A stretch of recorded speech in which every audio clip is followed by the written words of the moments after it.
नमस्कार, मी आनंद पोहनेरकर आपल्या सर्वांचं महाराष्ट्रवाणी बातमीपत्रात स्वागत करतो. पाहूया आजच्या ठळक घडामोडी. राज्य शासनानं राज्यातील बहिणींसाठी मुख्यमंत्री माझी लाडकी बहीण ही योजना सुरू केली. या अनुषंगानं लाखो भगिनींनी या योजनेचा लाभ घेतला. मिळणाऱ्या 1,500 रुपयाच्या अनुदानाच्या लालसेपोटी यात अनेकांनी अपात्र असतानाही नावे नोंदवली. महिलांसोबतच यामध्ये पुरुषांनी देखील नाव नोंदवल्याचं स्पष्ट झालं. या योजनेची व्याप्ती पाहता काही अपात्र लाभार्थी सहभागी असल्याची शंका घेण्यात आली होती. मात्र ही शंका खरी ठरली असून निकषात न बसलेल्या महिलांनाही या योजनेचा लाभ घेतला.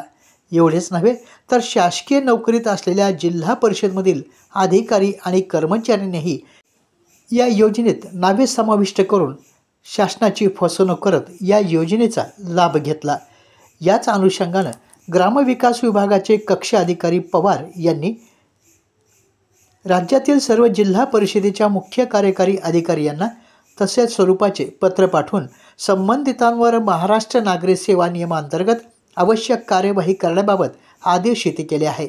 या अनुषंगानं माहिती आणि तंत्रज्ञान विभागाकडून प्राप्त झालेल्या डाटानुसार जिल्हा परिषदेमध्ये मुख्यमंत्री माझी लाडकी बहीण या योजनेचा लाभ घेत असलेल्या अधिकारी आणि कर्मचाऱ्यांची यादी महिला आणि बालविकास विभागाकडे प्राप्त झाली आहे.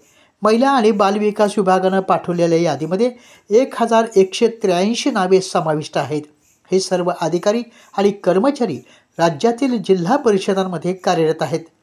त्यामुळं या योजनेचा लाभ घेतलेल्या या संबंधित कर्मचाऱ्यांवर महाराष्ट्र नागरी सेवा नियमांतर्गत आवश्यक ती कार्यवाही करून या संबंधीचा अहवाल महिला आणि बालविकास विभागाकडे सादर करण्याचे आदेश देखील देण्यात आले आहेत.